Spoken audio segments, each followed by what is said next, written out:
On Christmas Eve, beneath a ceiling of white lights and artificial snow, Ethan Holloway ended his marriage in the center of a luxury resort lobby. He called his pregnant wife a burden. He said she had nothing. Employees froze. Guests pretended not to listen. Kimberly Lopez didn't raise her voice. She didn't defend herself. One hand rested calmly over her stomach, as if anchoring herself to something real. Behind her, a glass wall reflected holiday banners and a brief unnoticed corporate alert sliding across a screen. No one there understood what they were witnessing. They thought this was an ending. It wasn't. Stay with this story until the end. Not because it's shocking, but because silence, when paired with truth, always leaves a record. If you're watching, leave a comment with where you're tuning in from and what time it is there right now. And if you believe accountability doesn't need shouting to be powerful, consider subscribing. So these stories don't disappear when the noise fades. Kimberly Lopez had learned over time how to become unnoticeable without becoming invisible. It wasn't something she'd planned when she married Ethan Holloway. Back then, she still believed that proximity would eventually turn into partnership, that if she stayed close enough emotionally, practically, he would see her. Instead, what happened was quieter and far more instructive. She learned which silences were safer than explanations, which questions created distance, which truths were better recorded than spoken. On paper, she was Ethan's wife. In photographs, she was the woman slightly behind his shoulder, smiling without teeth. Hands folded, low posture careful. At resort events, she wore neutral colors and flats, instead of heels, even when the other executive spouses dressed as if they were competing for attention. Someone once described her as low maintenance, in a tone that sounded like praise. Ethan repeated it later that night, laughing as if it were a compliment he had invented himself. Kimberly did not correct him. She was 6 months pregnant now, her body changing in ways that demanded constant negotiation. The pregnancy wasn't dramatic, but it wasn't easy either. Her doctor used words like monitor closely and be mindful of stress. Kimberly took those words seriously. She tracked her blood pressure. She adjusted her diet. She avoided arguments the way some people avoided allergens. Ethan interpreted her quiet as compliance. Their home reflected the same imbalance. It was a tastefully staged property near the coast, technically provided through Ethan's employment package with Holloway Resorts. He liked to remind her of that detail, when money came up, which it often did, always indirectly. He spoke about expenses and budgets in the abstract, as if she were a line item rather than a person. When she suggested replacing a broken chair or scheduling a specialist appointment, he didn't say no outright. He sighed first. Then he asked whether it was really necessary. Kimberly kept a small notebook in her nightstand drawer. It wasn't sentimental. There were no love notes or pressed flowers. Inside were dates, short phrases, screenshots printed in grayscale. She didn't write every day, only when something felt slightly off. An unexplained delay, a canceled appointment, a comment Ethan made that didn't match what he'd said before. She had started the habit years earlier without knowing exactly why. At the time, it felt like grounding proof that her perception existed, even when it wasn't acknowledged. Now it had become routine. The resort where Ethan worked, and increasingly where he lived emotionally, was in full holiday mode. Holloway Resorts branded itself as where tradition meets luxury, and Christmas was its most profitable season. The main property gleamed with polished marble floors, towering trees, decorated in gold and silver, and staff trained to smile in precisely the same way, no matter who passed by. Ethan thrived in this environment. December made him sharper, more energized. He moved through the lobby as if it belonged to him personally, greeting investors by name, adjusting his cufflinks, before speaking to journalists, correcting staff in low voices that carried more threat than volume. Kimberly often accompanied him, though no one explicitly asked her to. She understood the role. Stand close enough to confirm legitimacy. Smile when addressed. Don't interrupt. What most people didn't notice was how carefully she watched everything else. She noticed which managers avoided Ethan's eyes, which assistants flinched when his phone rang, which staff members stopped speaking when she approached, not out of disrespect, but caution. She noticed the security cameras, their angles, the small blind spots created by seasonal decorations. She noticed how often Ethan disappeared to take calls during dinners, how he lowered his voice when he used certain names. Madeline Brooks was one of those names. At first, Kimberly heard it only occasionally mentioned in passing as someone from PR or a consultant we brought in for the winter campaign. Madeline was described as efficient, polished, indispensable. Ethan praised her in professional terms that felt rehearsed as if he'd practiced them in advance. Kimberly did not ask questions. She simply wrote the name down. Madeline began appearing more frequently at events. She was everything Kimberly was not expected to be: visible, assertive, dressed for impact. She laughed easily, touched Ethan's arm when she spoke, stood beside him instead of behind him. Staff responded to her immediately, as if sensing authority in her confidence. No one said anything outright. There was no scandal, no confrontation, just a gradual shift in gravity. Kimberly's pregnancy made her more sensitive to changes in atmosphere. She felt it in the way conversations paused when she entered a room, then resumed carefully. She felt it in the way Ethan stopped asking her opinion altogether. He didn't argue with her anymore. He simply moved forward without checking whether she was following. One afternoon, while Ethan was in a closed-door meeting with donors, Kimberly sat alone in the resort cafe. She ordered tea instead of coffee, her hand resting instinctively on her stomach as she scrolled through her phone. An email notification appeared. Plain subject line, no branding. Trust and Asset Office verification requests. She didn't open it, not because she was afraid of its contents, but because timing mattered. Kimberly had learned that much from watching Ethan. Information, when delivered too early, lost its power. She marked the message unread and continued scrolling as if nothing had happened. Around her, the resort hummed with curated cheer. Staff rehearsed greetings. Guests discussed holiday plans. Somewhere nearby, a pianist played instrumental carols that blurred into background noise. From the outside, Kimberly Lopez looked like a woman being slowly edged out of her own life. That was the story Ethan believed he was telling. It was the story Madeline was beginning to prepare the world to accept. What none of them saw was how carefully Kimberly was paying attention. She knew the dates. She knew the witnesses. She knew where the cameras pointed and where they didn't. She knew which words Ethan used when he thought he was being generous, and which he used when he believed he was in control. Most importantly, she knew this, whatever was coming, would not be decided by volume, emotion, or public performance. It would be decided by records. And she was already keeping them. December tightened its grip on the resort with a kind of polished urgency. Every surface gleamed. Every schedule was full. The holiday season didn't just bring guests, it brought scrutiny. Sponsors arrived early. Board members made surprise appearances. Journalists hovered sniffing for stories about record bookings and expansion rumors. Ethan Holloway thrived under that pressure. He liked environments where urgency excused sharpness, where no one questioned tone because everyone was too busy chasing outcomes. His calendar filled with overlapping meetings, dinners that doubled as negotiations, and morning briefings that started before sunrise. He spoke often about visibility and positioning, about how the next quarter would define everything. Kimberly listened from the edges of those conversations. She noticed how often Ethan referred to the resort as my operation, despite technically being an executive employee. She noticed how he corrected people who mistook him for an owner, not with humility, but with irritation, as if the distinction offended him. Ownership to Ethan was less about legality than perception. At home, his restlessness turned into impatience. He slept less. He drank more coffee, more wine. He paced while on calls, gesturing even when no one could see him. When Kimberly mentioned her next prenatal appointment, he waved a hand dismissively, eyes fixed on his phone. "Just make sure it doesn't conflict with the gala," he said once, not looking up. The gala was scheduled for 3 days before Christmas.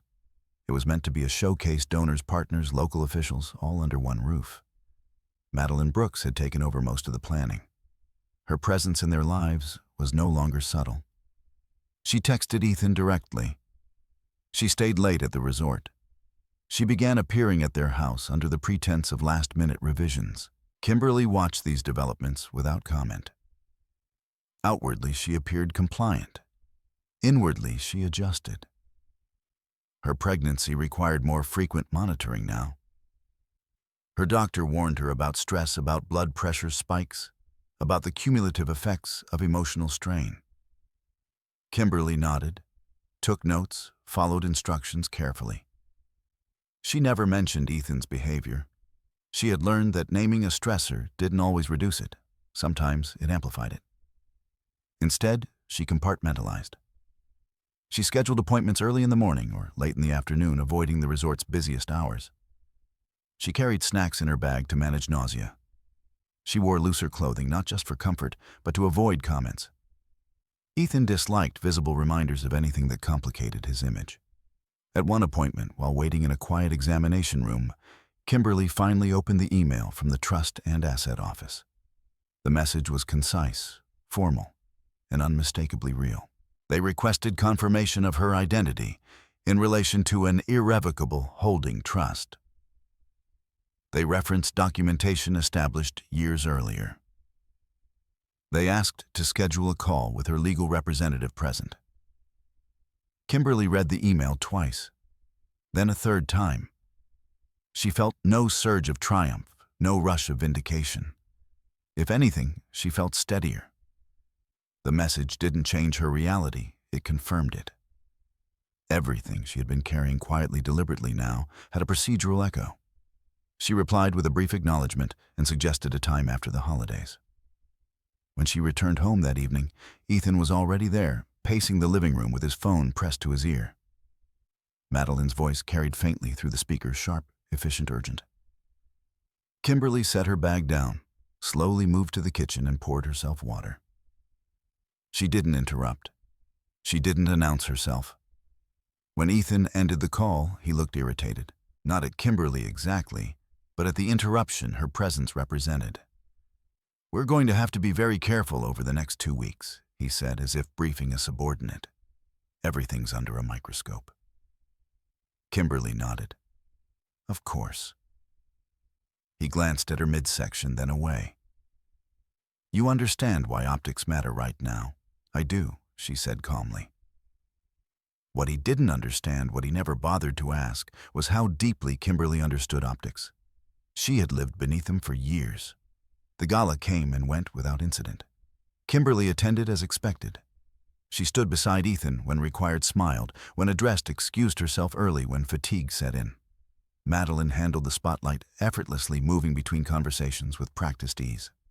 More than once, Kimberly noticed people mistaking Madeline for Ethan's partner. No one corrected them. After the gala, Ethan became colder, more decisive. He began speaking in conclusions rather than discussions. He talked about next steps and clean transitions. He mentioned the new year as if it were a deadline rather than a beginning.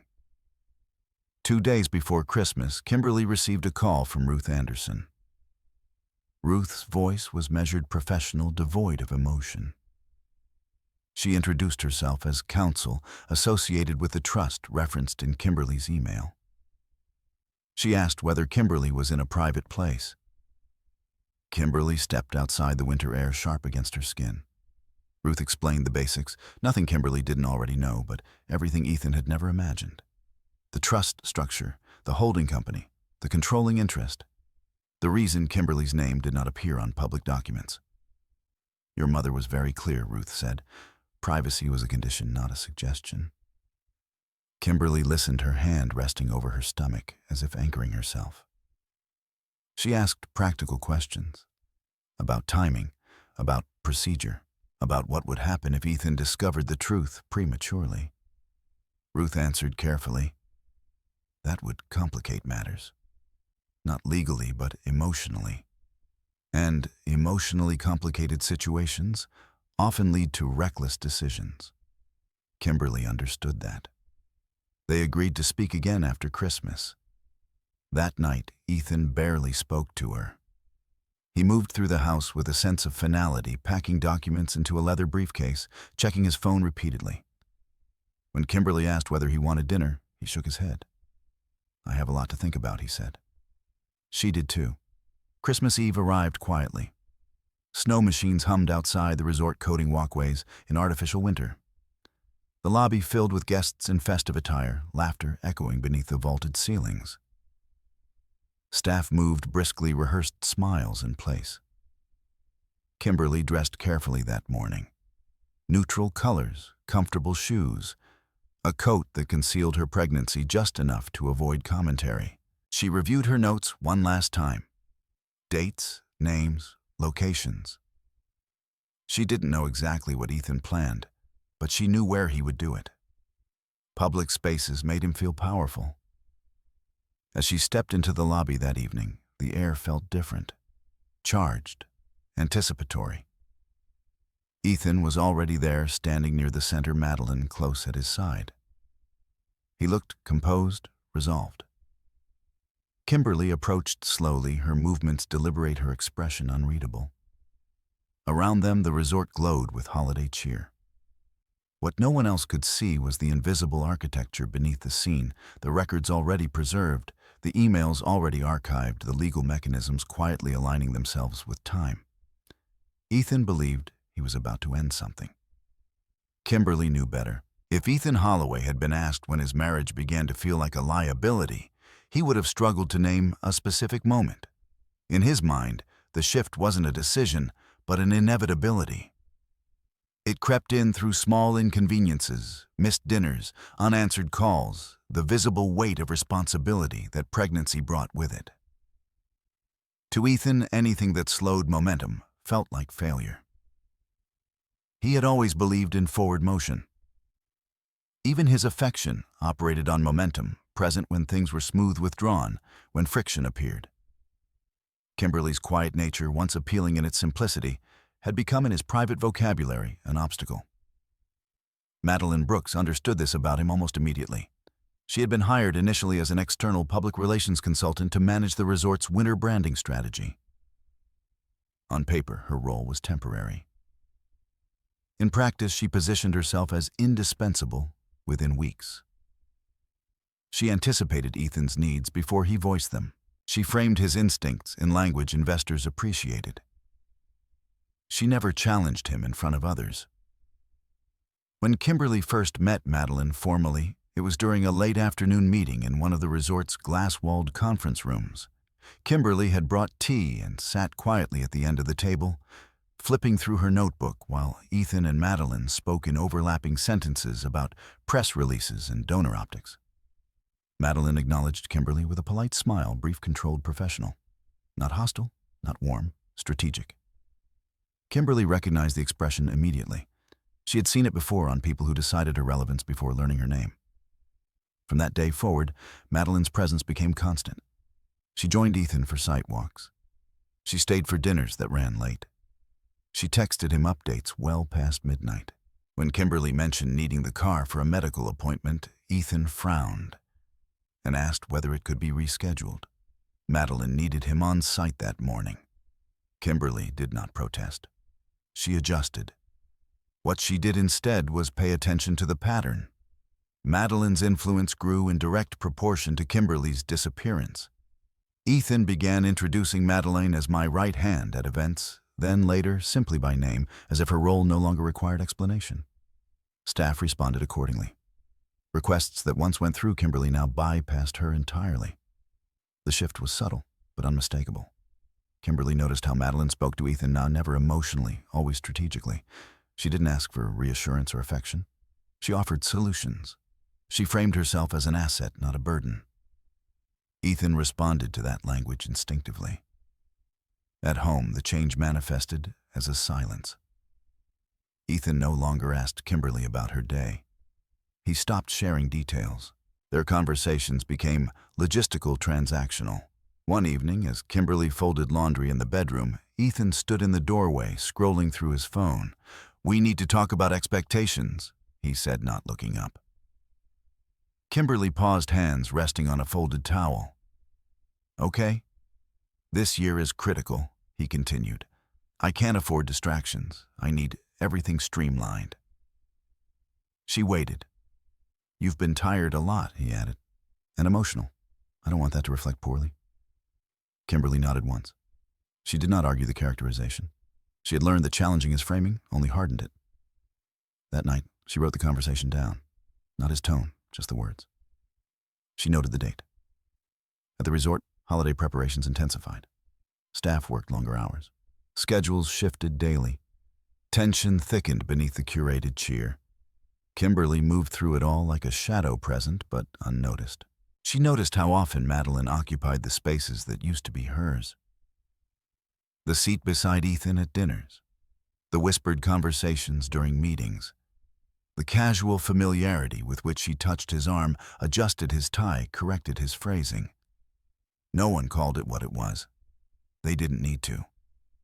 Kimberly's pregnancy became more physically demanding. She experienced occasional dizziness, her doctor advising more rest. Ethan responded with impatience disguised as concern. Maybe you should stay home more, he suggested one morning. It's just easier. Easier for him. Kimberly agreed. From home, she continued her quiet work. She organized her notes digitally, now scanning documents, labeling files. She backed everything up in multiple locations. She began categorizing interactions by relevance rather than emotion. Meanwhile, Madeline's role expanded beyond PR. She began advising Ethan on staffing decisions, on donor relationships, on narrative alignment.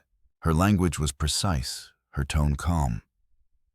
She spoke as if she were already invested in the long-term future of the resort. Kimberly noticed how Ethan deferred to her. 2 days before Christmas, Kimberly overheard a conversation she wasn't meant to hear. She had returned to the resort briefly to collect personal items from her office, an afterthought space she rarely used anymore. As she approached the administrative wing, she heard Ethan's voice through a partially closed door. It needs to be clean, he said. Public but controlled. Madeline responded calmly. If you do it here in the lobby, it frames the narrative. She won't cause a scene. There was a pause. And the timing, Ethan asked.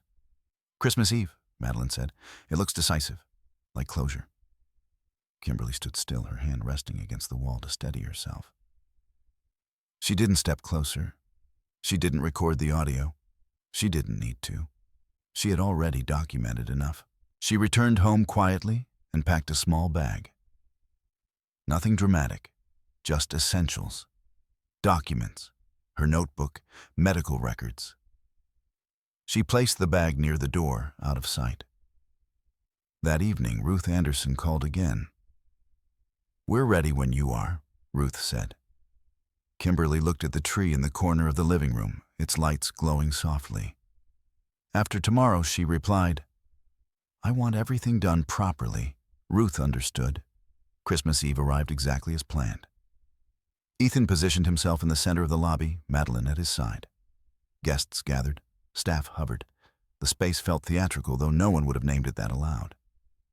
Kimberly entered without announcement. She took in the scene in seconds, the cameras, the witnesses, the polished marble beneath her feet. She felt the weight of her pregnancy, the steadiness of her breath, the quiet certainty of what she knew. Ethan believed he was about to assert control.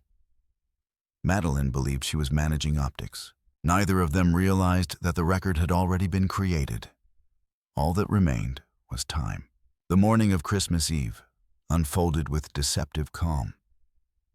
Kimberly woke before dawn, her body stiff from a night of shallow sleep. She lay still for several minutes, listening to the quiet house, the hum of the refrigerator, the distant sound of waves breaking beyond the hills.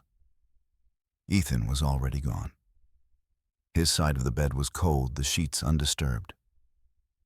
He had left without waking her, a habit that had become routine over the past month. She rose slowly, careful not to rush her movements. Her doctor's words echoed in her mind, steady, measured no sudden stress. Kimberly had learned to treat her body like a system that required maintenance rather than force. She showered, dressed, and prepared a simple breakfast she barely touched. In the kitchen, the holiday decorations felt oddly performative. A wreath hung perfectly centered on the door. The tree lights blinked softly, timed and precise. Ethan had insisted on professional decorators this year, citing brand consistency even inside their home. Kimberly hadn't objected. She rarely did anymore. She checked her phone. No messages from Ethan. No updates. That silence confirmed what she already knew. He didn't intend to discuss this privately. She moved to the hallway closet and retrieved the small overnight bag she had packed days earlier. It was modest, no drama, no excess. Inside were her prenatal records, her identification copies of her marriage certificate, and a slim folder containing notes she had compiled over months. She placed the bag by the door again, where it would be easy to retrieve later. At mid-morning, her phone rang. Ruth Anderson's name appeared on the screen. Kimberly answered immediately. "Good morning."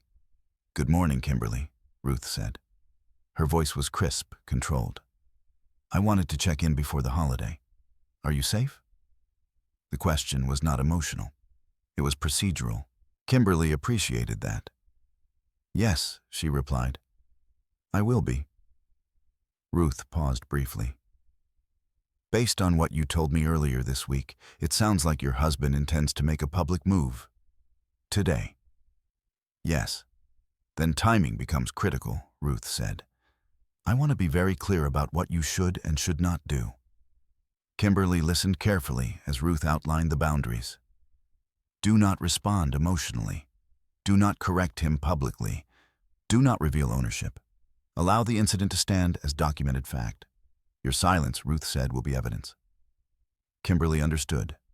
Silence in the right context preserved accuracy. It prevented reinterpretation. They reviewed logistics quickly, where Kimberly would go afterward, who she could contact if needed, what steps Ruth would initiate once the holiday passed. There was no talk of confrontation, no discussion of revenge, only process. After the call ended, Kimberly sat at the dining table and opened her notebook one last time. She added the date at the top of a fresh page, December 24th. Beneath it, she wrote a single line: "Public termination anticipated. Resort lobby." She closed the notebook. By early afternoon, the resort was already filling with guests. Christmas Eve was one of the busiest days of the year, and Holloway Resorts prided itself on creating an atmosphere that felt both intimate and impressive. Staff rotated through rehearsed greetings. Bellhops moved with efficiency. The lobby shimmered beneath towering decorations and warm lighting. Ethan arrived just before 4, his posture upright, his expression composed. He wore a tailored coat and a scarf arranged precisely as if for a photograph. Madeline Brooks met him near the entrance holding a tablet with the evening's schedule displayed. They spoke in low tones, heads angled toward one another. To an observer, they looked like colleagues managing logistics. To anyone paying closer attention, the intimacy was unmistakable. Madeline gestured toward the center of the lobby. Ethan nodded. "This spot works," he said. "Maximum visibility." Madeline glanced around. "Security cameras cover it from 3 angles." "Good," Ethan replied. "I want everything clean." The word clean did not mean what it pretended to. Staff noticed the tension. A concierge hesitated before approaching Ethan with a question, then thought better of it. A junior manager whispered something to a colleague and glanced toward the center of the lobby, sensing a disruption about to occur. No one stopped it. Kimberly arrived just after 4:30. She entered through the main doors, the cold air rushing in behind her before they closed. For a moment, she paused, allowing her eyes to adjust to the brightness. The lobby looked exactly as it always did during the holidays, beautiful, expensive, meticulously staged. She took a breath and stepped forward. She felt Ethan's attention before she saw him. His posture shifted slightly, his shoulders squaring as if preparing for impact. Madeline turned, her expression tightening almost imperceptibly before smoothing into neutrality. Kimberly walked toward them at an unhurried pace. She did not look around for witnesses, though she knew they were there. She did not check her phone. Her hands rested naturally at her sides, one occasionally brushing against the curve of her stomach in a gesture that was more grounding than protective. When she stopped in front of Ethan, the space between them felt charged. "Kimberly," Ethan said, His tone was formal, rehearsed. "We need to talk." She met his gaze. "All right." He gestured subtly as if inviting her to step aside. Then he stopped himself. Madeline's hand touched his arm briefly, an unspoken reminder of the plan. "No," Ethan said instead, raising his voice just enough to carry. "We can do this here." Conversations nearby faltered. Staff froze mid-motion. Guests glanced over, curiosity flickering across their faces. Ethan straightened. "I've been thinking a lot about where my life is going," he began.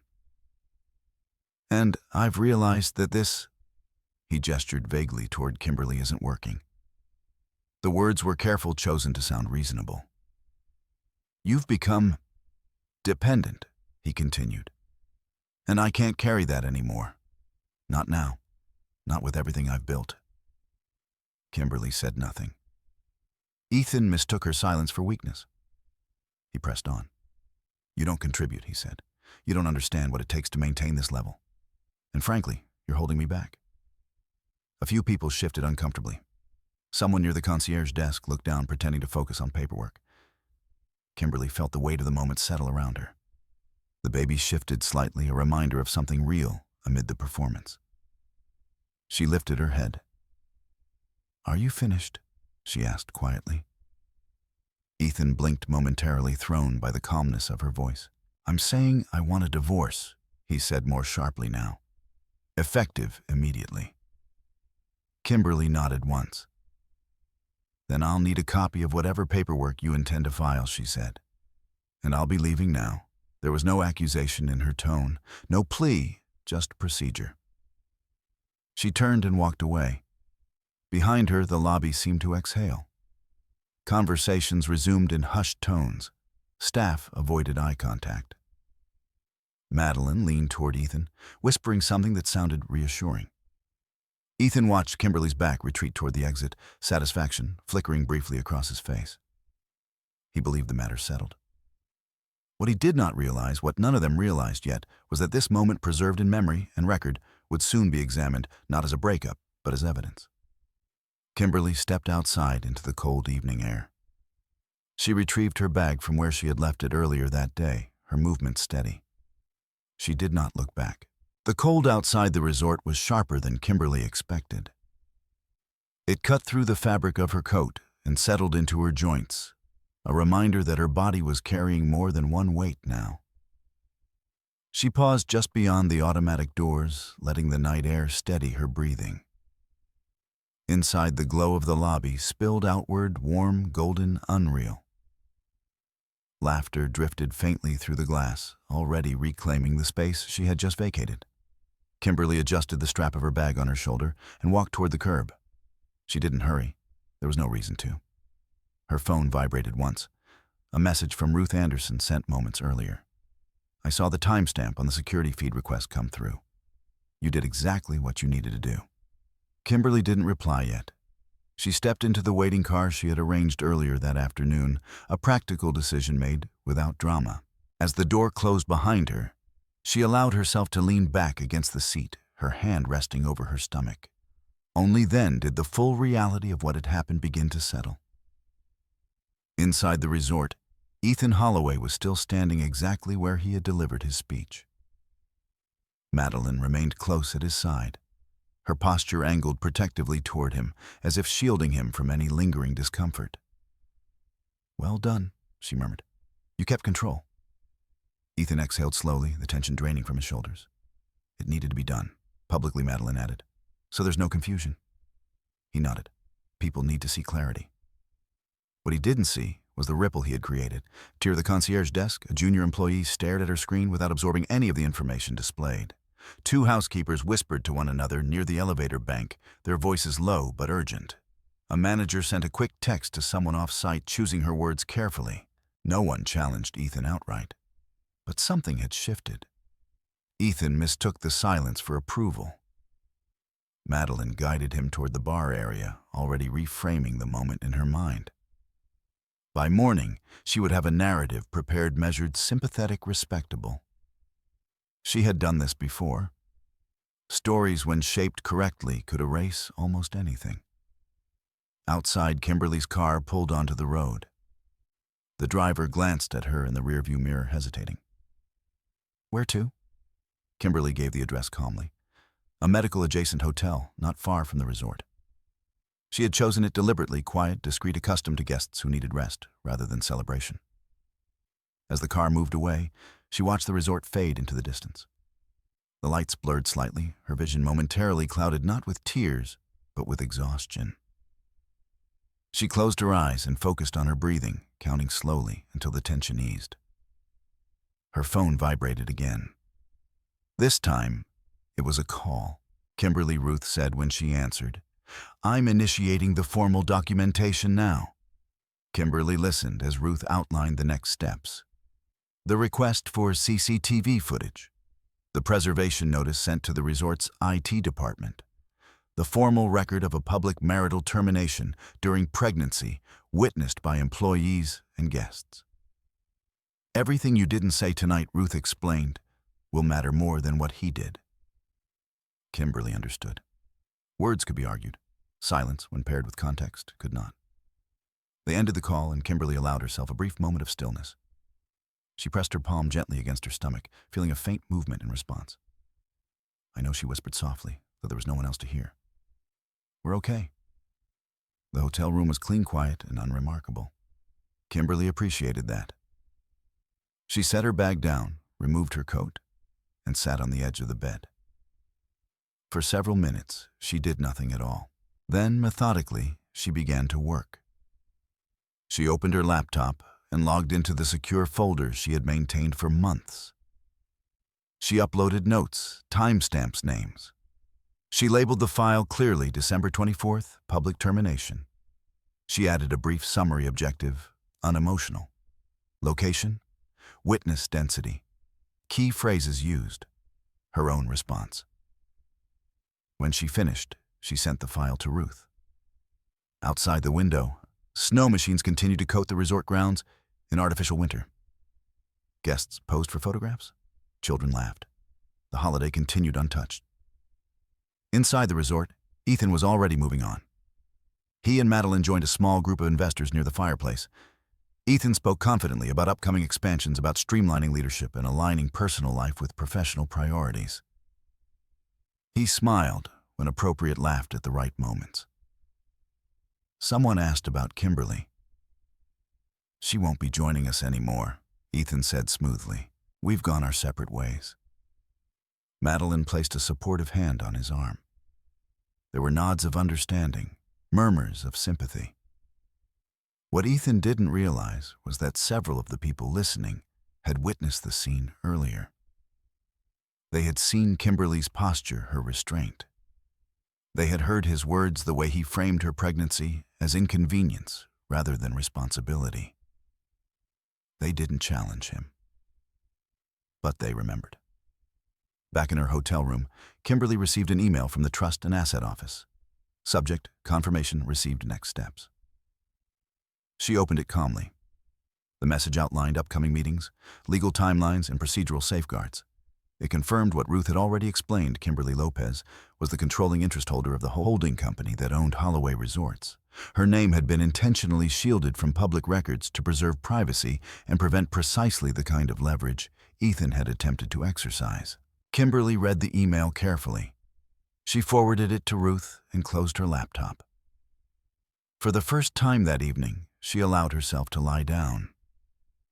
Her body ached not from emotion, but from exertion. From standing still while everything around her moved aggressively forward. She rested one hand on her stomach and stared at the ceiling, letting the quiet settle. She did not feel triumphant.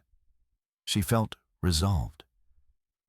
Inside the resort, Madeline was already drafting talking points for the morning. She planned to position Ethan as a decisive leader who had made a difficult but necessary personal choice. She anticipated no resistance. Kimberly, in her mind, was already gone, out of sight, out of relevance. Ethan agreed.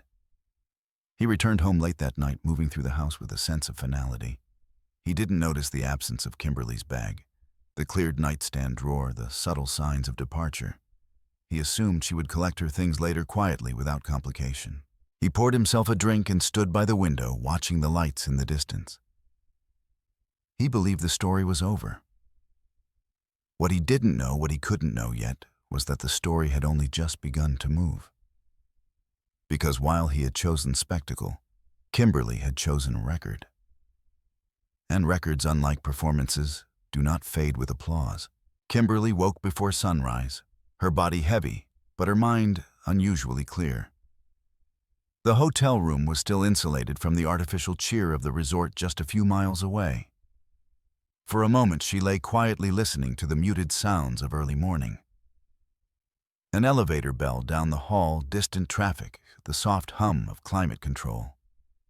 Her hand rested instinctively over her stomach, grounding her in the present. The events of the night before did not replay themselves with sharp edges. They settled instead into a quiet sequence of facts. Ethan's words, the witnesses, the timing, the exit. Facts were manageable. She rose slowly, following the routine her doctor had emphasized. Water first, then light movement, then food, even if she didn't feel hungry. She dressed in comfortable clothes and opened the curtains just enough to let in pale winter light. Her phone buzzed with a new message from Ruth Anderson. Security footage request acknowledged. Preservation notice confirmed. IT compliance deadline set. Kimberly read it once and set the phone down. There was nothing to respond to yet. The process was moving as promised, without urgency or drama. At the resort, the morning unfolded differently. Ethan arrived early, energized by what he considered a successful evening. The lobby was quieter now, the previous night's guests replaced by families checking out and new arrivals dragging suitcases across the marble floor. Holiday music played softly, less insistent in the daylight. He greeted staff with his usual confidence, nodding curtly as he passed. Some returned the gesture automatically. Others hesitated, their smiles delayed by a fraction of a second. Ethan noticed, but dismissed it. People were tired. The season was long. Madeline joined him near the administrative wing tablet in hand. "I've drafted a statement," she said, lowering her voice. "Nothing official, just guidance in case questions come up." Ethan scanned the screen briefly. "Good. Keep it clean. It emphasizes mutual decision-making," she added. "And respect." He smirked faintly. "That's generous." Madeline smiled back, professional and reassuring. She believed the crisis had been contained. What neither of them realized was that the resort's internal systems were already responding. In the security office, Daniel Price sat at his desk, reviewing overnight logs. He had been with Holloway Resorts for nearly a decade, long enough to recognize when something felt off. The request that had come through earlier that morning, formal, legal, precise, was not routine. It referenced a specific incident, a specific time frame, and requested preservation of footage from multiple camera angles. Daniel reread the request carefully. It did not accuse, it did not speculate. It simply asked that no data be altered, deleted, or overwritten. That more than anything concerned him. He initiated the preservation protocol, immediately flagging the relevant files and notifying IT. He did not inform Ethan. Procedure did not require it. Across town, Kimberly prepared for her own series of steps. After breakfast, she sat at the small desk by the window and opened her laptop. She reviewed the file she had sent Ruth the night before, checking for completeness. She added a brief addendum, noting the approximate number of witnesses present in the lobby and the presence of resort branding visible during the incident. She saved the update and closed the file. At 10 o'clock, her phone rang again. Kimberly. Ruth said, "I want to walk you through the next phase." Kimberly listened as Ruth explained the timeline. The holiday pause, the formal board notification scheduled for the first business day after Christmas, the internal compliance review that would follow. "There's one more thing," Ruth added. "Based on your husband's behavior last night, there's a reasonable possibility of retaliation." Kimberly nodded, though Ruth couldn't see her. "I expected that. If he attempts to restrict access to accounts, insurance, or property," Ruth continued, "we will document it immediately. Do not engage directly." "I won't," Kimberly said. They discussed contingencies calmly, efficiently. Kimberly asked thoughtful questions, not about consequences for Ethan, but about protections for herself and the baby. "That's our priority," Ruth assured her. After the call ended, Kimberly allowed herself a few minutes of quiet. She sat back in her chair, hands folded loosely in her lap, and breathed. The weight she felt was not grief. It was transition. By early afternoon, the first sign of retaliation appeared. Kimberly received an automated email notification from their joint health insurance provider. Policy update, coverage change. Effective immediately. She opened the message, her expression unchanged. The policy had been modified. Her coverage status shifted from primary to dependent review pending documentation. Kimberly forwarded the email to Ruth without comment. Minutes later, her phone rang. "He's moving faster than I expected," Ruth said. "That's fine. It strengthens our position." Within the hour, a formal notice was drafted. By the end of the day, the insurance provider received documentation reinstating Kimberly's coverage and flagging the attempted change for review. At the resort, Ethan believed he was asserting control. He had instructed HR to clean up loose ends. He had authorized account changes under the justification of marital separation. He framed each decision as practical, not punitive. What he did not understand was how these actions appeared when documented in sequence. Madeline noticed the tension building before Ethan did. Staff responses were slower. Emails went unanswered longer than usual. A junior manager requested clarification in writing instead of accepting verbal instruction. "People are being cautious," Madeline said quietly. "Probably just the holidays." Ethan waved her off. "They'll adjust." That evening, Kimberly took a short walk around the block near her hotel. The cold air cleared her head. She moved carefully, mindful of her balance, her breath steady. She did not feel watched. She did not feel chased. She felt prepared. Back in her room, she received another email from the Trust and Asset Office, confirming the scheduling of a verification meeting. It would be remote, recorded, procedural. She confirmed her availability. As night fell, Ethan sat in his home office reviewing emails. He noticed the tone shift before he understood the cause. Messages were formal now. Language tightened. Words like pending, under review, and compliance appeared more frequently. He frowned, irritation creeping in. Madeline reassured him. "It's just process," she said. "Nothing to worry about." He wanted to believe her. Kimberly closed her laptop and turned off the lights. She lay in bed, one hand resting protectively over her stomach, the other relaxed at her side. She did not replay the scene in the lobby. She did not imagine Ethan's reaction when the truth emerged. She focused instead on the quiet certainty that everything necessary was already in motion. The difference between her and Ethan was not intelligence or ambition or even power.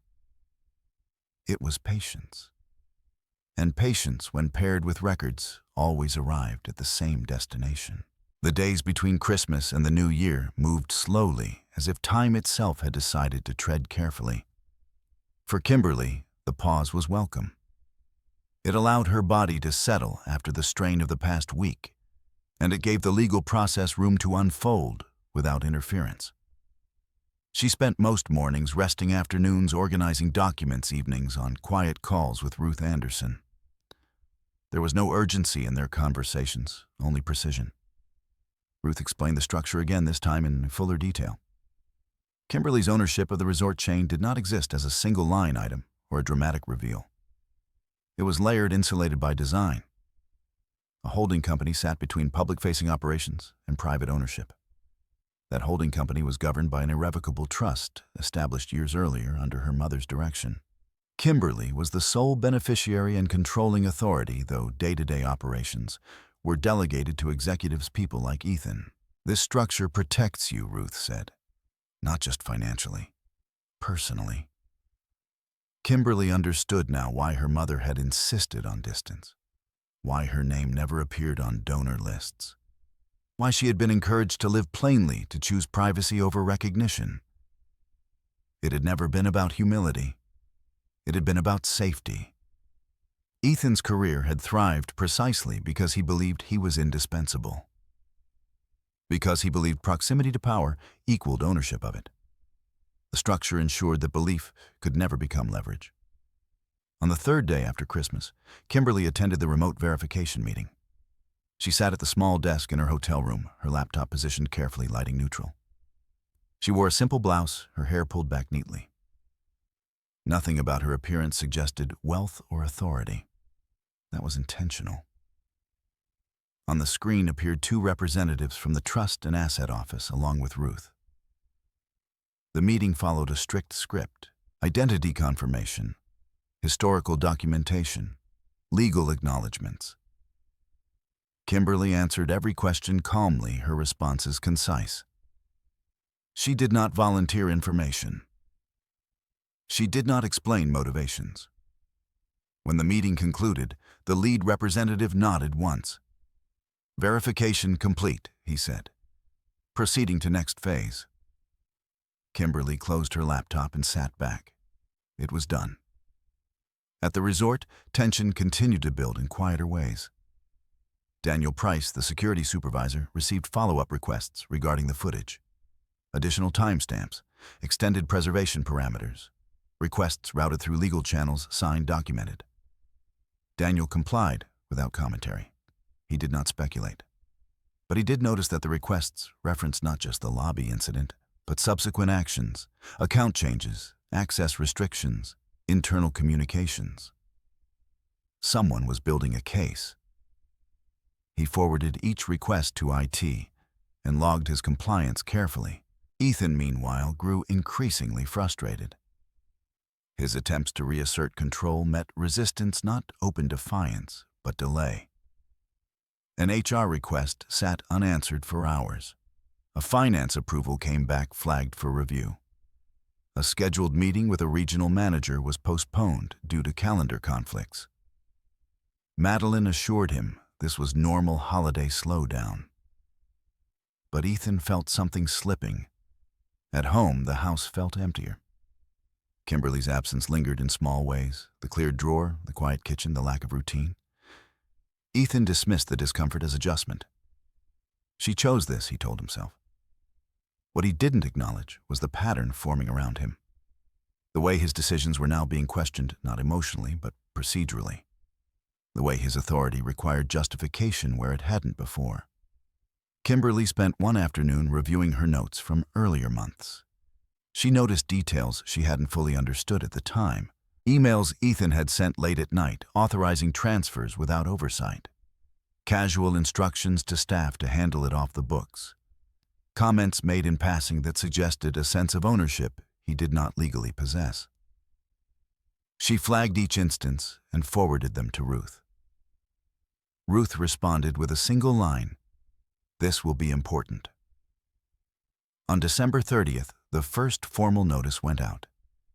The board of Holloway Resorts received a confidential communication requesting their availability for an urgent compliance review scheduled for the first business day of the new year. The notice cited governance concerns and referenced documentation to be presented. Ethan was copied. He read the email, twice, his jaw tightening. "What is this?" he demanded, calling Madeline immediately. Madeline scanned the message quickly.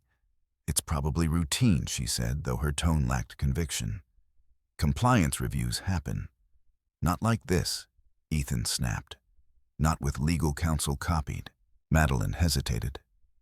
"We should prepare." "For what?" Ethan asked. "For questions," she replied carefully. That night, Ethan drank more than usual. He paced his office, rereading old emails, trying to identify where things had gone wrong. He told himself this was an overreaction, a bureaucratic nuisance. Kimberly, meanwhile, slept soundly. Her doctor noted improved vitals at her next appointment. Lower blood pressure, reduced stress indicators. Kimberly didn't explain the reason. She simply nodded and followed instructions. As New Year's Eve approached, the resort hosted its annual celebration. Ethan attended, smiling for photographs, shaking hands, projecting confidence. Madeline stayed close, her expression composed.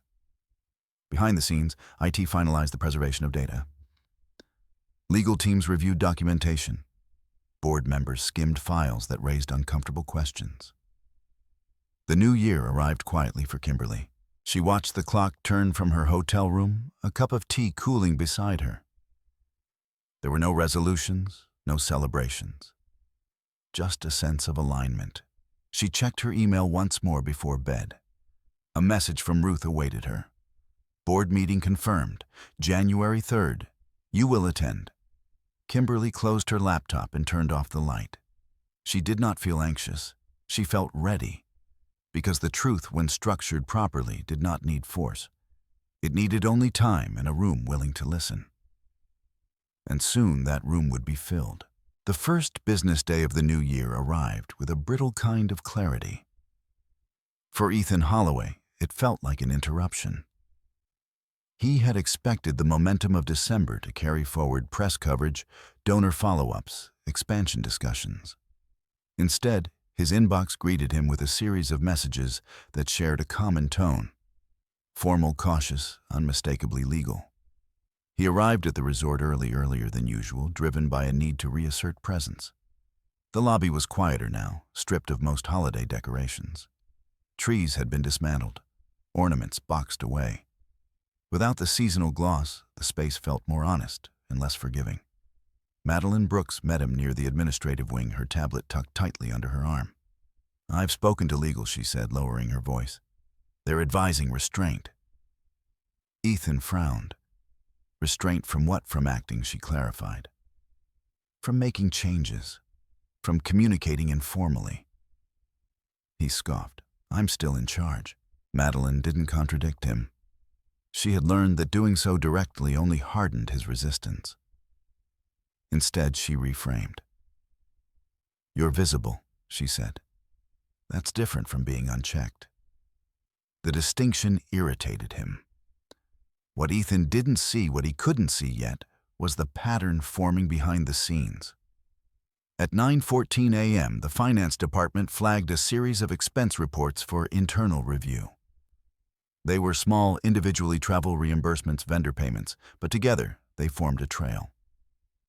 At 10:02 a.m., HR logged a complaint from an employee who had witnessed the Christmas Eve incident and felt uncomfortable with the manner in which personal authority was exercised in a public workspace. At 10:47 a.m., an automated system generated a compliance alert tied to unusual timing of account modifications. None of these actions were dramatic. None of them accused. They simply existed. Kimberly spent that morning in a different kind of quiet. She sat at the desk in her hotel room, reviewing documents Ruth had compiled overnight. The files were clean, well-organized, and unemotional. They included marriage records, employment contracts, and a series of bank statements that had been cross-referenced and annotated. One transfer in particular stood out. It was modest in amount, but notable in timing, authorized late at night, categorized vaguely routed through a discretionary account tied to resort operations. It coincided with a personal expense, a deposit on a luxury vehicle registered in Ethan's name. Kimberly stared at the numbers for a long moment. She did not feel anger. She felt confirmation. She forwarded the document to Ruth with a single line, "This may require explanation." Ruth replied almost immediately, "It will." By midday, Ethan's frustration had escalated. He called the finance director demanding clarity. He questioned HR about delays. He sent sharply worded emails that went unanswered longer than he expected. Madeline watched him carefully. "You need to slow down," she said at one point, closing the door to his office behind her. "Everything you do right now is being recorded." "That's ridiculous," Ethan snapped. "It's accurate," she corrected quietly. He waved her off, turning back to his computer. They're overstepping. What he didn't consider was how his own behavior was now being contextualized. Each directive he issued was compared against policy. Each email was archived. Each deviation from protocol added weight to a narrative he was no longer controlling. Meanwhile, Kimberly attended a brief meeting with Ruth via video call. Ruth shared her screen highlighting key sections of the documentation. "The financial records are straightforward," Ruth said. What strengthens them is the pattern.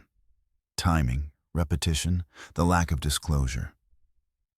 Kimberly nodded. And the narrative? We don't provide one, Ruth replied.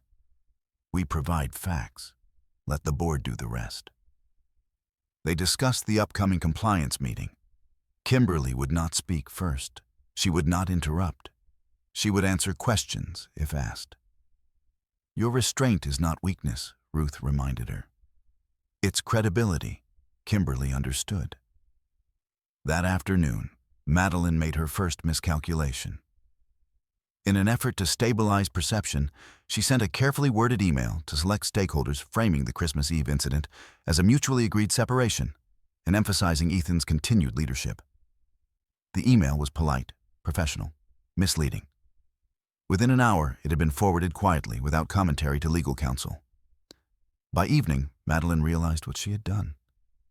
This could be a problem, she admitted to Ethan, her composure finally cracking. He glared at her. You said it was fine. I said it was manageable, she corrected. There's a difference. The next morning, Kimberly received another email, this one from the Trust and Asset Office. Subject: board notification issued, attendance required. The message confirmed what Ruth had already told her. The board had been formally notified of the ownership structure. The compliance review would proceed with full authority. Kimberly closed her laptop and took a slow breath. She thought briefly of the lobby on Christmas Eve, the lights, the witnesses, Ethan's certainty. She thought of how small that certainty felt now, in the face of documentation and time. At the resort, Daniel Price finalized the delivery of CCTV footage. He included timestamps, camera angles, and a brief procedural note confirming chain of custody. He did not include commentary. That wasn't his role. Ethan received a calendar invite that afternoon. Subject: mandatory compliance review, attendance required. The location was a conference room on the executive floor. The time was precise.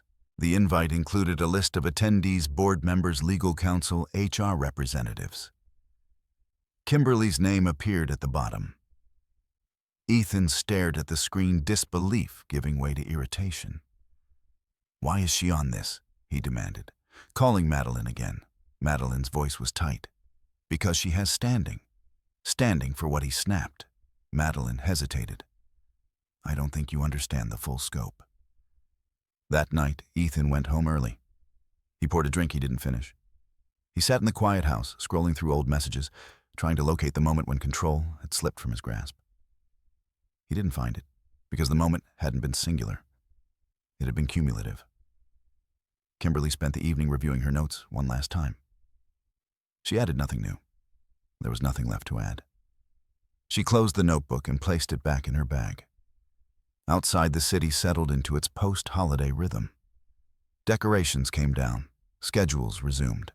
Life moved forward. The board meeting loomed not as a confrontation, but as a reckoning. And for the first time since Christmas Eve, Ethan felt something unfamiliar settle in his chest. Uncertainty. The morning of the compliance review arrived without ceremony. There were no reporters in the lobby, no whispered announcements, no visible disruption to the resort's operations. Guests checked in and out as usual. Staff followed their schedules. The machinery of hospitality continued to function indifferent to the tension accumulating on the executive floor. Kimberly arrived early. She took the elevator alone, her reflection briefly visible in the mirrored walls. She wore a structured but unremarkable coat, flat shoes, her hair pulled back neatly. Nothing about her appearance suggested confrontation or triumph. It suggested preparation. The conference room was already set when she entered. A long table, evenly spaced chairs, water pitchers placed with care. At one end, a screen stood ready for presentation. Legal folders rested in front of several seats, their labels discreet and precise. Ruth Anderson greeted her with a nod, professional and reassuring. You'll sit here, Ruth said quietly, indicating a chair midway down the table. Not at the head, not at the edge. Kimberly understood the symbolism. Visibility without dominance. Presence without intrusion. Board members began to arrive shortly after. Leonard Whitman, the board chair, entered last. He was a tall man with a calm demeanor known for his preference for process over personality. He acknowledged Kimberly politely, without curiosity or surprise. Ethan arrived just before the meeting was scheduled to begin. He walked in with his usual confidence, though it faltered briefly when he saw Kimberly seated at the table. His expression tightened, then smoothed into something controlled. "This is unnecessary," he said quietly to Madeline, who had taken a seat beside him. "She doesn't belong here." Madeline did not respond. Leonard Whitman called the meeting to order. "Thank you all for attending," he began. "This review was convened to address a series of governance and compliance concerns that have come to our attention. Our objective today is clarity." He nodded to legal counsel, who began distributing documents. Kimberly watched as folders were opened, pages flipped, eyes scanning. She remained still, hands folded lightly in front of her. The presentation began with facts. Dates, times, authorizations. A series of financial transactions highlighted on the screen, each accompanied by corresponding policy language. No accusations were made, no conclusions offered. Ethan leaned forward, his irritation growing. "These are routine expenses," he interrupted. "I had discretionary authority." Legal counsel raised a hand. "We'll address scope shortly," she said calmly. "For now, please allow us to complete the overview." The next section focused on internal communications. Emails appeared on the screen, projected without commentary. Instructions sent late at night. Requests to bypass standard approval channels. Language that suggested personal ownership rather than delegated authority. Ethan shifted in his seat. "This is being taken out of context," he said. "Everyone knows how fast-paced this environment is." Leonard Whitman's gaze remained steady. "Context is precisely what we're examining." Then the topic shifted. On December 24th, legal counsel continued an incident occurred in the main lobby involving Mr. Holloway and his spouse, Mrs. Kimberly Lopez. Ethan stiffened. The screen displayed a still frame from the CCTV footage, time-stamped, wide-angle, unmistakable. Kimberly did not look at the image. The incident counsel continued was witnessed by employees and guests. "We are not here to adjudicate personal matters. However, when personal conduct intersects with workplace authority, it becomes a governance issue." Ethan opened his mouth to respond, then closed it again. Additional frames appeared. Ethan's posture, Kimberly's stillness, the proximity of staff. "This footage," counsel said, "is presented without interpretation." The room was silent. Next came documentation of the aftermath. Account access modifications, insurance changes, internal directives issued without consultation. Each action presented in sequence, each tied to policy language, outlining appropriate procedure. Ethan's irritation gave way to defensiveness. "I was within my rights," he said. "She's no longer my wife." Legal counsel glanced at Leonard, then back at Ethan. "That determination is not relevant to corporate policy." Madeline shifted uncomfortably beside him. Then Leonard Whitman spoke again. "At this point," he said, "we need to address ownership structure." The room seemed to tighten. Legal counsel advanced the presentation. Holloway Resorts appeared on the screen, its corporate structure mapped cleanly. Subsidiaries, holdings, a final entity highlighted at the top, a holding company governed by an irrevocable trust. Leonard turned to Kimberly.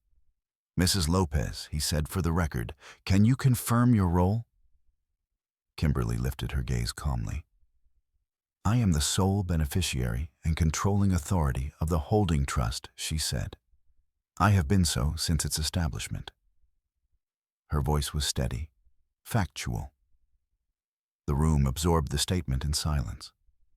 Ethan stared at her, disbelief etched across his face. "That's impossible," he said. "You don't?" Leonard raised a hand. "Documentation has been verified." Legal counsel placed a folder in front of each board member. Kimberly's name appeared where Ethan had always expected his own.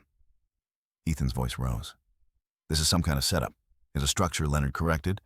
"One that predates your employment." Madeline's face had gone pale. She said nothing. Leonard continued. "Mr. Holloway, your role within this organization has always been executive, not proprietary. Your authority was delegated, not inherent. The distinction landed heavily. The final portion of the meeting addressed consequences. HR representatives outlined policy violations related to misuse of authority and retaliation. Legal counsel explained potential exposure related to financial irregularities. No one spoke of punishment, only procedure. Ethan sat back, his confidence finally fractured. "I built this place," he said quietly. Leonard met his gaze. "You helped operate it," he replied. "There is a difference." Kimberly remained silent. The meeting concluded with next steps outlined clearly, an internal review to proceed. Ethan placed on immediate administrative leave, pending further investigation. Madeline's consulting contract to be reviewed for scope and conduct. As board members gathered their documents, Leonard turned to Kimberly once more. "Thank you for your restraint," he said. "It allowed this process to remain intact." Kimberly nodded. She did not look at Ethan as she stood. She did not wait for reaction or explanation. She collected her coat and walked toward the door. Behind her, the room buzzed with quiet conversation. Legal teams exchanged notes. HR representatives coordinated timelines. Ethan remained seated, staring at the table as if willing it to return to something familiar. In the hallway, Kimberly paused briefly, steadying herself as the weight of the moment settled. Not relief, not triumph, closure. Ruth joined her. "You did exactly what was needed," she said. Kimberly nodded once. "I'm ready to move forward." They walked toward the elevator together. Inside the conference room, the consequences continued to unfold, not as spectacle, but as structure, exactly as Kimberly had intended. Administrative leave changed Ethan Holloway's world faster than any public scandal could have. By noon, his access badge no longer opened the executive wing. By early afternoon, his email auto-reply had been updated by IT currently unavailable. The phrasing was neutral, but the implication was absolute. Authority, once assumed, had been withdrawn without argument. Ethan sat alone in his office for several hours after the meeting ended, staring at the walls he had once considered an extension of himself. The awards, the framed photographs from gala events, the architectural renderings of expansions he had spoken about, as if they were inevitable. Now they felt like artifacts. Madeline Brooks stood in the doorway, uncertain whether to enter. Her confidence, the kind that came from proximity to power, had evaporated. She was careful now, measuring her steps, choosing her words as if the room itself might record them. "They're reviewing my contract," she said finally. Ethan didn't look up. "Of course they are." "I didn't know," she added quickly. "About the ownership, about her." Silence followed. "You didn't ask," Ethan said at last. Madeline had no response to that. She left shortly afterward, her heels echoing down the corridor. Staff members looked away as she passed. She was already becoming peripheral. Kimberly spent the afternoon resting. The meeting had taken more out of her than she expected, not emotionally, but physically. Her body responded to stress with delayed insistence. Ruth insisted she return to the hotel, eat, and lie down. "You don't need to do anything else today," Ruth said firmly. "Everything important is already documented." Kimberly followed the instruction without resistance. Later that evening, she received a formal summary of the meeting outcomes. It was written in precise legal language, devoid of tone. Administrative leave confirmed. Internal investigation initiated. Financial review authorized. Governance controls reinforced. Her role was described succinctly, controlling authority confirmed. She read the document once, then closed it. At the resort, the ripple effects continued quietly. Staff received an internal memo clarifying interim leadership. The memo did not mention Ethan by name. It didn't need to. His absence was already being felt. Daniel Price observed the changes from his station in security. Access permissions updated. Names removed from certain lists. He did not speculate, but he noted the efficiency with which the system adapted. That told him everything he needed to know. Ethan returned home that night to a house that no longer felt like shelter. The silence pressed in on him heavier than the quiet had ever felt when Kimberly lived there. He poured a drink and left it untouched on the counter. He replayed the meeting in his mind, searching for leverage, for outrage, for something he could contest. But the problem with records was that they didn't respond to anger. They simply existed. He opened his laptop and attempted to log into his email again. Access denied. A message from legal counsel awaited him in his personal inbox. Subject representation recommended. The body of the email was brief, formal. It advised him to seek independent counsel and refrain from further internal communication. Ethan closed the laptop with more force than necessary. Across town, Kimberly sat on the edge of her bed, speaking quietly to her doctor over the phone. She explained the recent events in practical terms, focusing on scheduling and physical symptoms, rather than personal upheaval. The doctor listened, then said, "Stress doesn't always feel dramatic. Sometimes it just lingers. You're doing the right thing by slowing down." Kimberly nodded even though the doctor couldn't see her. She had spent years slowing down without realizing it was preparation. The following morning, Ruth visited her in person. They met in the hotel's small lounge, tucked away from foot traffic. Ruth carried a slim folder, not urgent but necessary. "There are a few decisions to consider," Ruth said, settling into the chair opposite Kimberly. "None of them require immediate answers." Kimberly appreciated that phrasing. "First," Ruth continued, "the board would like to know whether you intend to assume a visible role once the review concludes." Kimberly considered the question carefully. "No," she said. "I don't want the spotlight." Ruth nodded. "That's consistent with your past preferences. Second, there will likely be a settlement discussion regarding your marriage, not reconciliation structure." Kimberly's hand rested over her stomach. "I want clarity," she said, "not conflict." "That's achievable," Ruth replied. They discussed logistics, child support frameworks, privacy protections, the option of a public statement that said very little. Kimberly declined the statement. "I don't want to correct his narrative publicly," she said. "I want it to dissolve on its own." Ruth smiled faintly. "It will."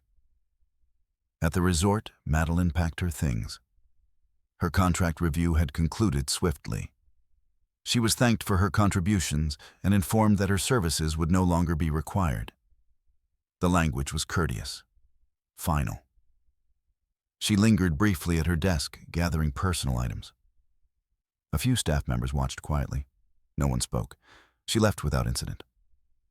Ethan learned of her departure through a forwarded email he was not supposed to see. The knowledge settled uncomfortably in his chest. He had believed alliances were permanent. He was learning otherwise. That afternoon, he received formal notice of termination. The letter was brief, citing violations of policy and loss of confidence. It outlined severance terms and conditions under which further review might occur. It made no mention of Kimberly. It didn't need to. Ethan folded the letter carefully and set it aside. For the first time in years, there was nothing he could call nothing. He could schedule nothing he could spin. Kimberly received a different kind of letter that evening. A note from the Trust and Asset Office, confirming the completion of the board's initial review and thanking her for her cooperation. It included reassurance that operational stability had been preserved. She read it, then placed it in her folder. Later, she stood by the window of her hotel room, watching the lights of the resort in the distance. They glowed steadily, unchanged. Guests continued to arrive. Staff continued to work. Life went on. She did not feel victorious. She felt aligned. For the first time in months, perhaps years, nothing in her life required concealment or endurance. The structures her mother had put in place had done what they were meant to do, protect without spectacle. Kimberly turned away from the window and prepared for sleep. Tomorrow would bring negotiations, paperwork, and decisions. But tonight, there was quiet. And in that quiet, she finally felt the certainty that had been building all along. She had not taken anything from Ethan. She had simply allowed the truth to stand. The formal negotiation phase began without drama. That Kimberly realized was the clearest sign that everything had shifted into the realm of procedure. No late-night calls, no emotional messages, no attempts at persuasion. Just emails marked confidential sent during business hours, written in language that left little room for interpretation. Ruth Anderson forwarded the first proposal on a Tuesday morning. Read it once, Ruth advised over the phone. Then step away. We'll talk after. Kimberly followed the instruction. The document outlined temporary support measures, custody considerations, and asset separation guidelines. It framed the marriage as a contractual relationship coming to a structured close. There were no apologies in the language, no accusations either. Kimberly closed the file and went for a short walk. Her body felt heavier now, her pregnancy entering a stage where rest was no longer optional.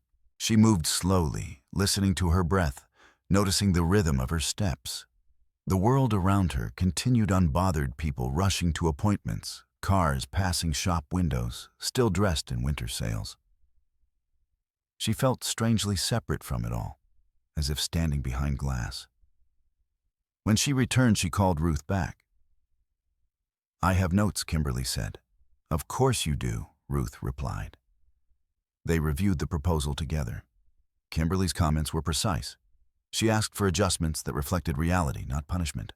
Clear medical coverage, predictable support, firm boundaries around communication. "I don't want leverage," Kimberly said. "I want stability." Ruth made the revisions without question. Ethan, on the other hand, struggled with the process. His attorney advised caution, silence, compliance. Ethan found all three intolerable.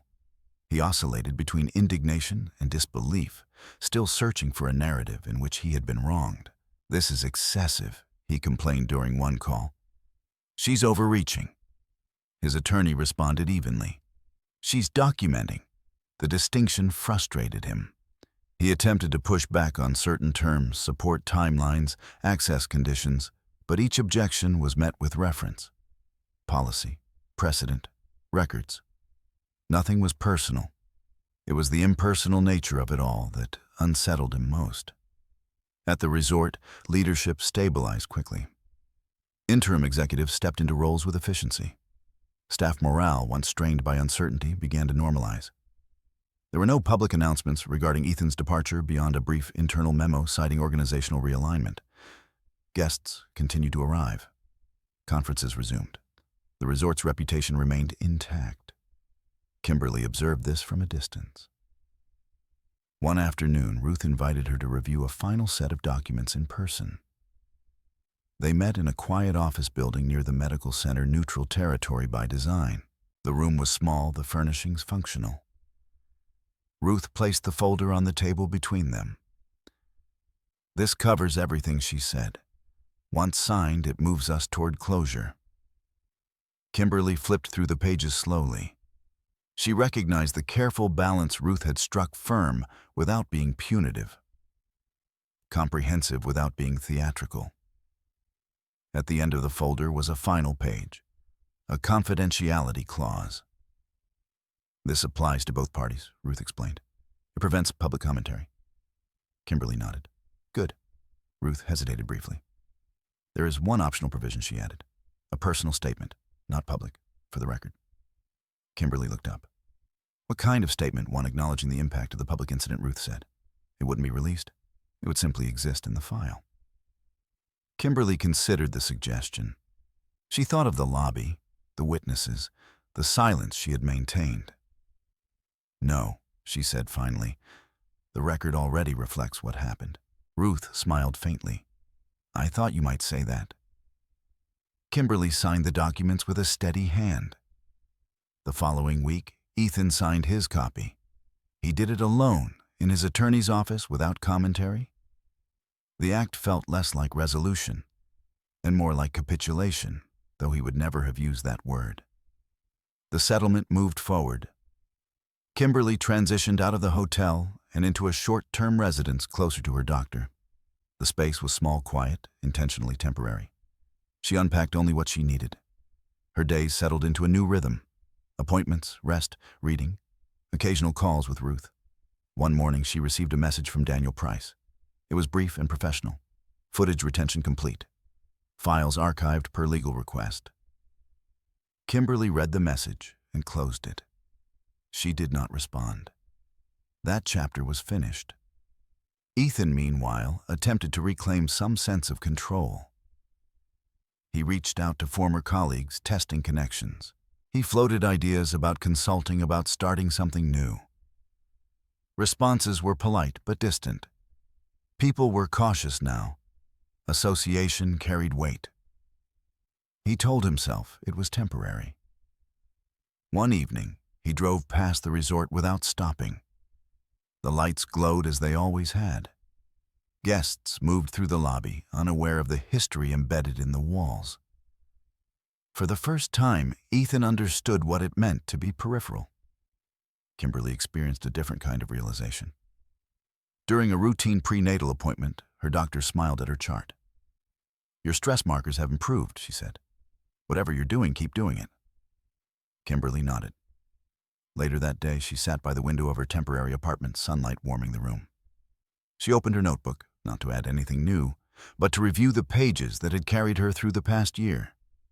She didn't feel the need to keep it anymore. She placed the notebook in a drawer and closed it. The legal process continued quietly, nearing completion. Support structures were formalized. Custody arrangements outlined in anticipation rather than conflict. Kimberly's focus shifted increasingly toward the future, not in grand terms, but in practical ones. A nursery, a schedule, a life defined by choice rather than endurance. Ruth called one afternoon with an update. "The final filings will be complete by the end of the week," she said. "After that, there's nothing pending." Kimberly exhaled slowly. "Thank you. You did this well," Ruth added. "Few people do." Kimberly smiled faintly. "I had time to prepare." When the final confirmation arrived, it came without fanfare. An email marked resolved. A digital receipt of closure. Kimberly closed her laptop and sat quietly for a long moment. Outside, the city moved as it always had. Inside, something settled. She had not won anything. She had not taken anything. She had simply stopped absorbing what was never hers to carry.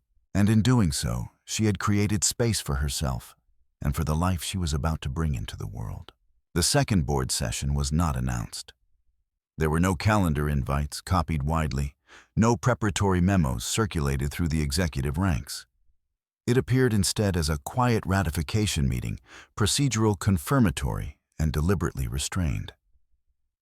For most of the organization, it passed unnoticed. For Kimberly, it marked the final institutional acknowledgement of what had already been decided. She attended remotely this time. Her doctor had advised minimizing travel, and there was no reason for her physical presence. The facts no longer required embodiment. They required order. Kimberly sat at the small desk in her apartment, laptop, open camera on. The room behind her was neutral. No artwork, no personal markers. She had chosen the angle carefully, not to obscure herself, but to avoid distraction. Her posture was upright, her expression composed. Leonard Whitman appeared on screen shortly after the meeting began, along with 2 other board members and legal counsel. The tone was markedly different from the first session. There was no tension now, no uncertainty, only conclusion. This session, Leonard began, is to formally adopt the findings of the compliance review and confirm governance actions taken to date. He paused briefly, then continued. "Mrs. Lopez, thank you for joining us again."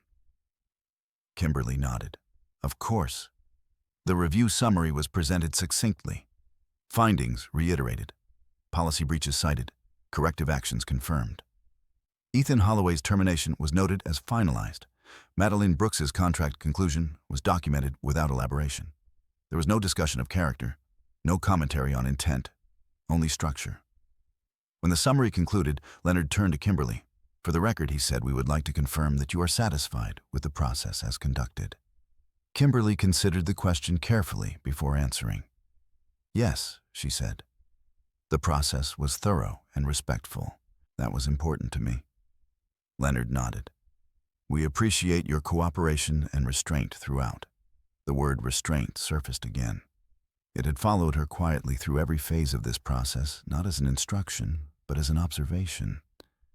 Kimberly had come to understand it not as limitation, but as discipline. The meeting concluded in under 30 minutes. No follow-up was required.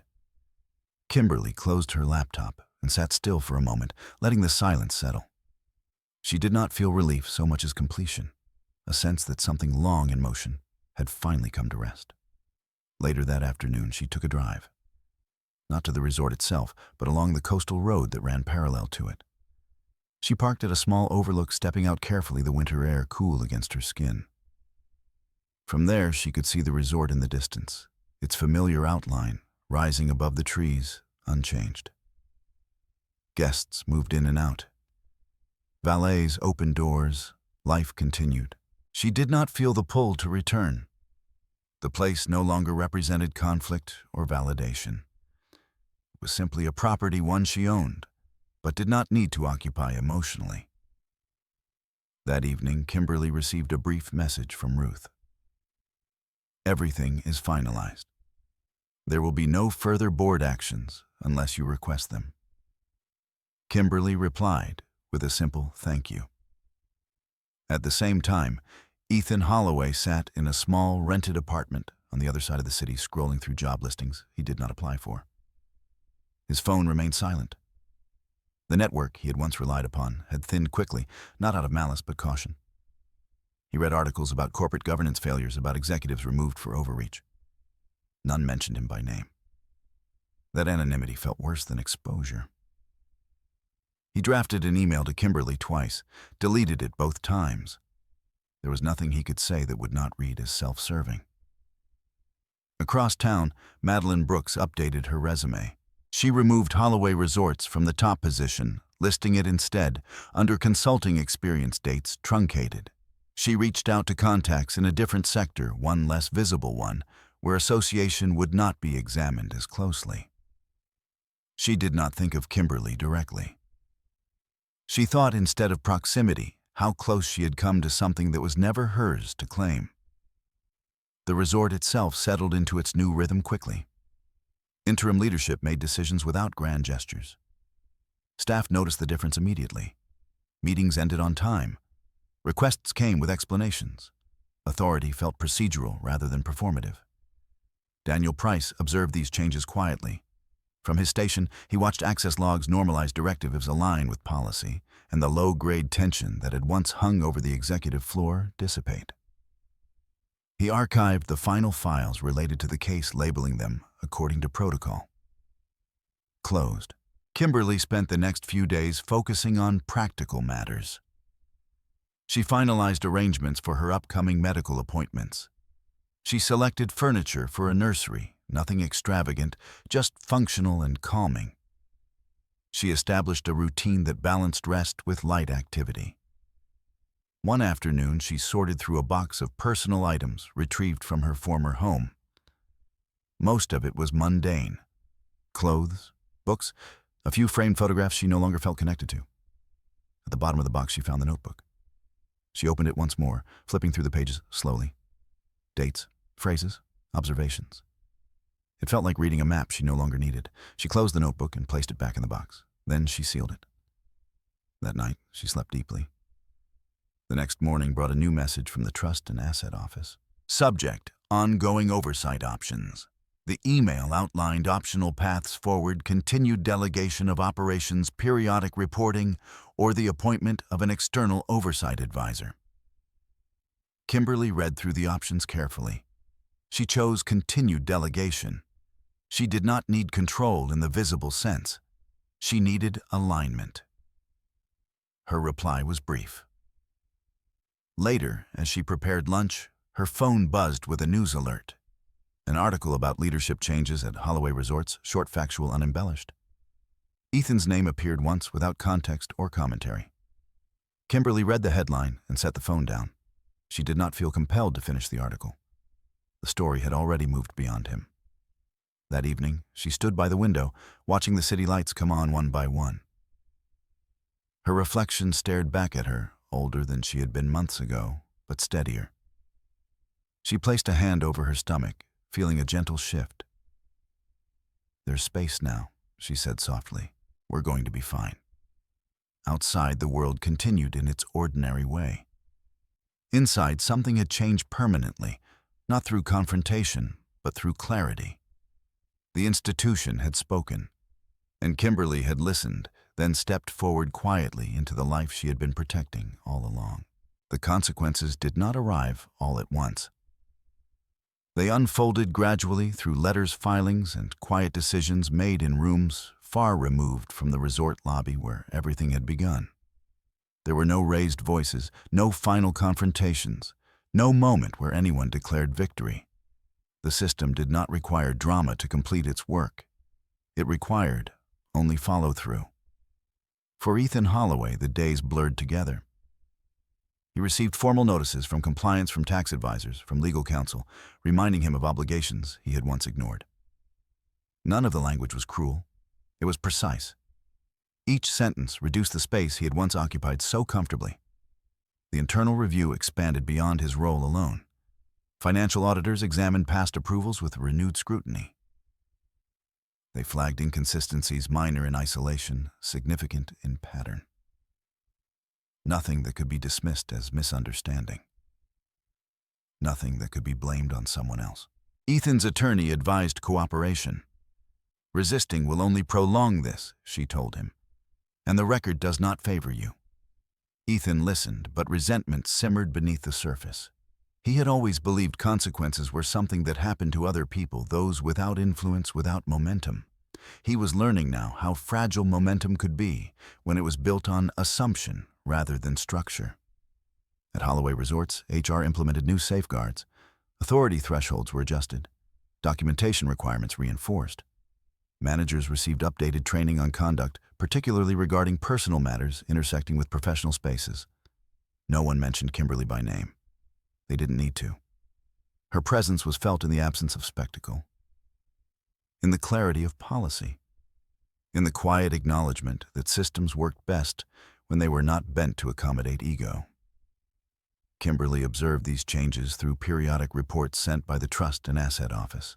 She reviewed them attentively, not because she sought control, but because she valued awareness. Ownership, she understood now, was not about visibility. It was about responsibility. One afternoon, Ruth called with an update. "The internal review has concluded," she said. "No further action is required from you." Kimberly exhaled slowly. "And Ethan, there will be ongoing evaluations related to financial matters," Ruth replied. "But that is separate. You are not involved." Kimberly nodded. Good. She did not ask for details. Her focus had shifted. Her pregnancy progressed steadily, her doctor pleased with the consistency of her vitals. Kimberly followed a routine that prioritized rest and predictability. She prepared meals in advance. She took short walks in the early afternoon when the sidewalks were quiet. She did not return to the resort. There was no reason to. Ethan attempted once more to reach out. He sent a message to Ruth framed as a logistical inquiry, asking whether there was any possibility of revisiting certain terms.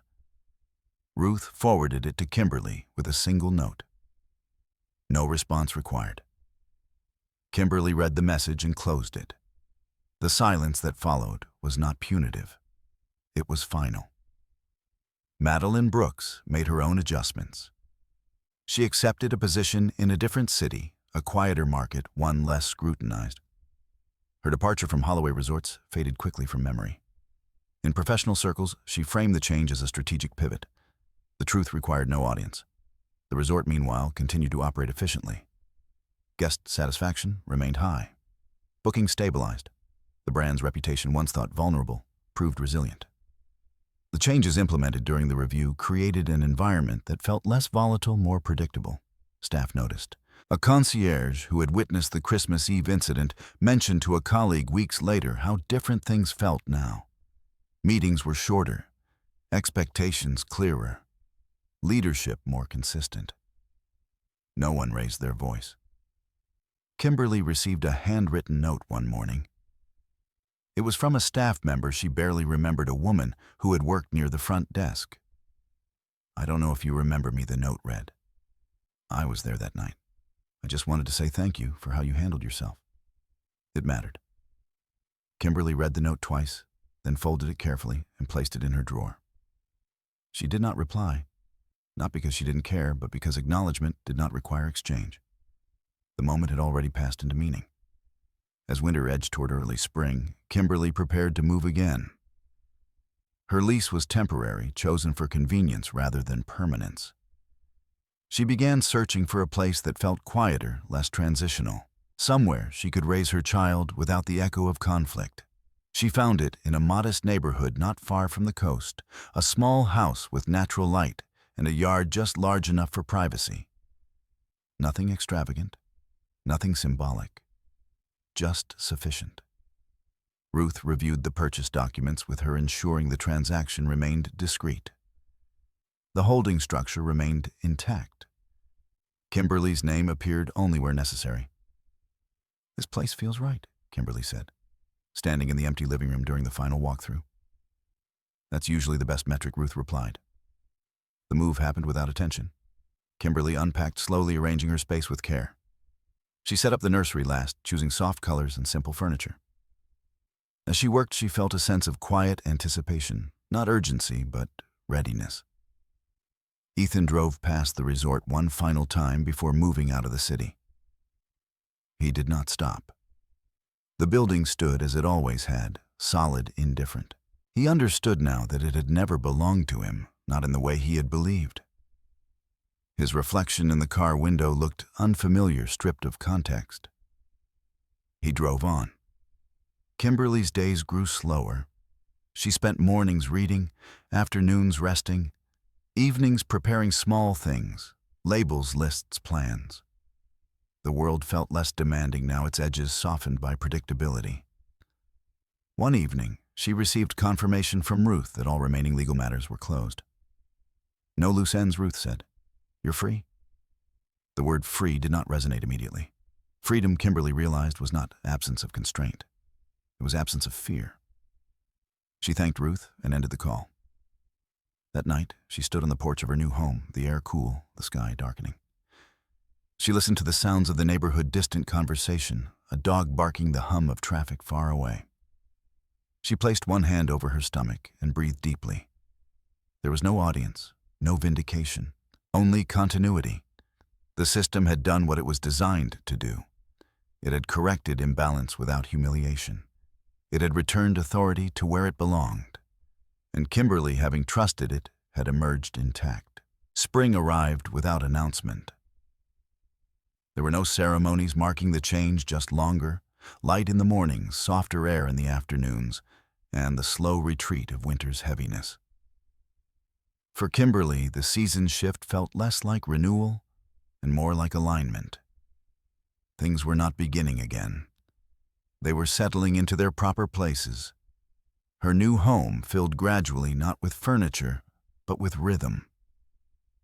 She learned how sunlight moved through the kitchen in the early hours, how the floorboards creaked near the hallway at night, how quiet the neighborhood became after dusk.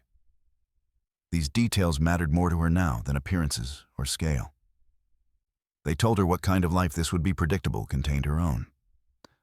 The nursery was finished last. Kimberly assembled the crib herself, working slowly, taking breaks when her body demanded it.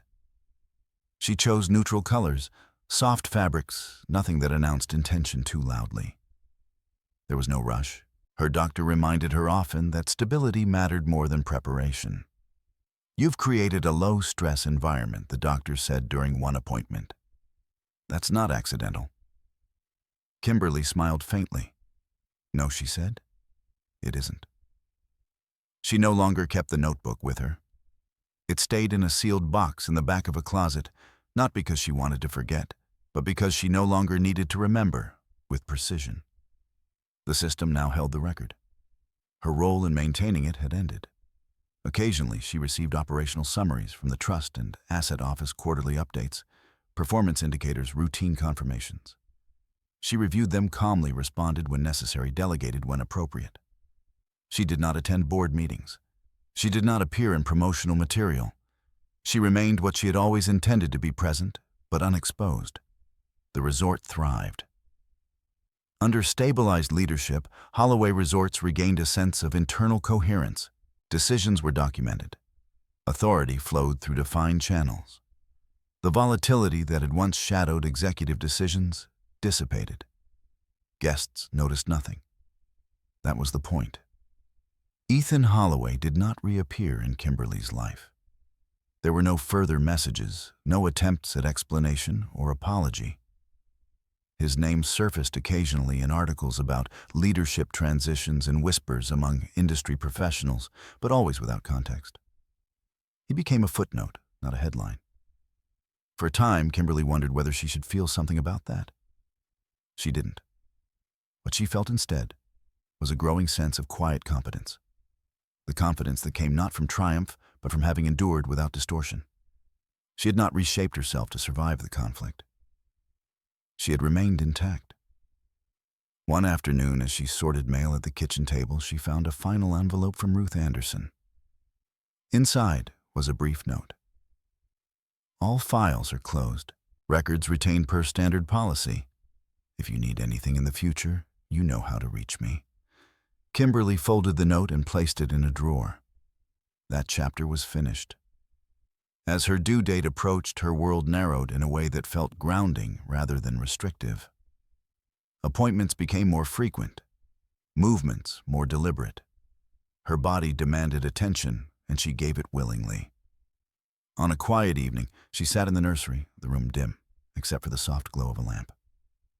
She rested her hands on her stomach and listened to the steady rhythm of her breath.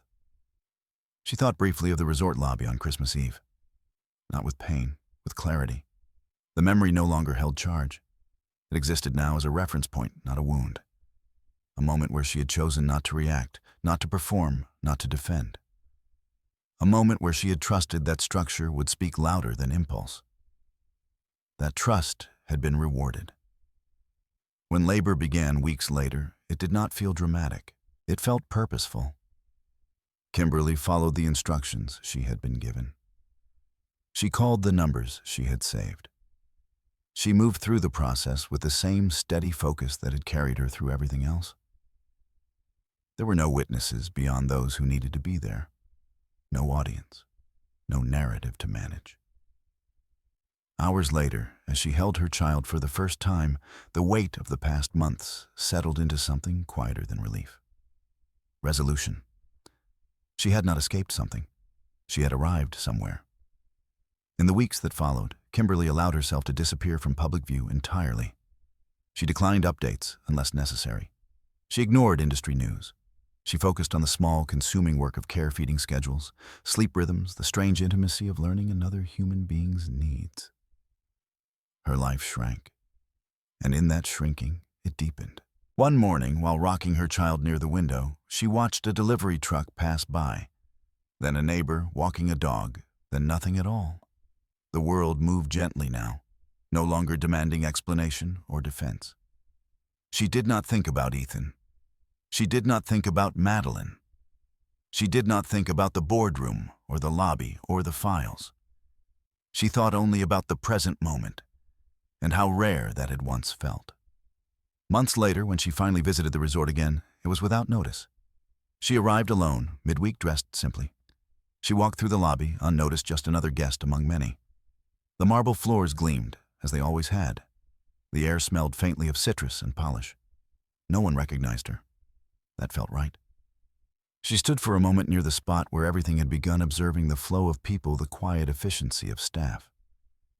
There was no echo of the past, only continuity. She turned and left without comment. Kimberly did not reclaim anything. She did not correct the past. She allowed it to settle into place, then stepped forward without carrying it.